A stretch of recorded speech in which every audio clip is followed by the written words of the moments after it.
एक समय शहर से कुछ ही दूरी पर एक मंदिर का निर्माण किया जा रहा था।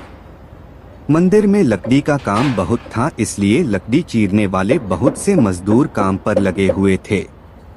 यहाँ वहाँ लकड़ी के लट्ठे पड़े हुए थे और लट्ठे व शहतीर चीरने का काम चल रहा था।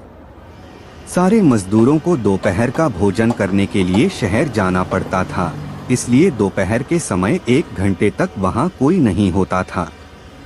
एक दिन खाने का समय हुआ तो सारे मजदूर काम छोड़कर चल दिए। एक लट्ठा आधा चिरा रह गया था।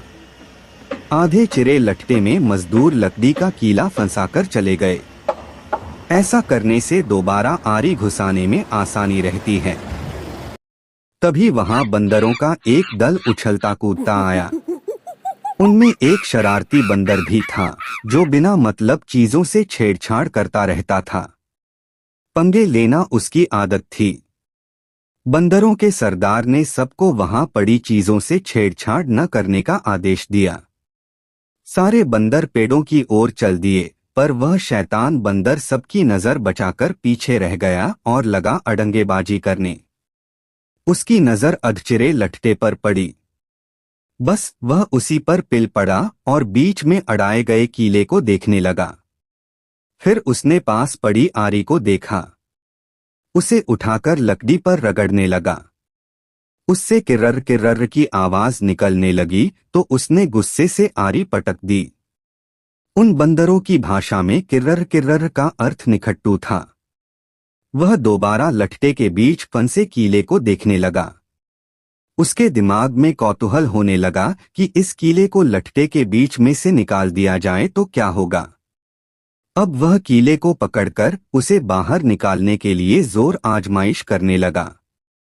लट्ठे के बीच फंसाया गया कीला तो 2 पाटों के बीच बहुत मजबूती से जकड़ा गया होता है, क्योंकि लट्ठे के 2 पाट बहुत मजबूत स्प्रिंग वाले क्लिप की तरह उसे दबाए रहते हैं।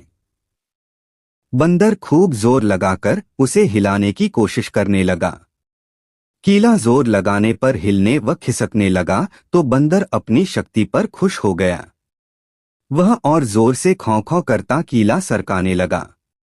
इस धींगा मुश्ती के बीच बंदर की पूंछ 2 पाटों के बीच आ गई थी, जिसका उसे पता ही नहीं लगा। उसने उत्साहित होकर एक जोरदार झटका मारा और जैसे ही कीला बाहर खींचा, लट्ठे के 2 चिरे भाग फटाक से क्लिप की तरह जुड़ गए और बीच में फंस गई बंदर की पूंछ। बंदर चिल्ला उठा। तभी मजदूर वहां लौटे। उन्हें देखते ही बंदर ने भागने के लिए जोर लगाया तो उसकी पूंछ टूट गई। वह चीखता हुआ टूटी पूंछ लेकर भागा। तो प्यारे दोस्तों, इस कहानी से हमें यह सीख मिलती है कि बिना सोचे समझे किसी चीज से छेड़छाड़ करने का अंजाम बुरा हो सकता है। तो आज की कहानी में बस इतना ही। जल्दी ही मिलते हैं अगले वीडियो में। ऐसे ही मजेदार और जादुई कहानियों के लिए हमारे चैनल को सब्सक्राइब करें।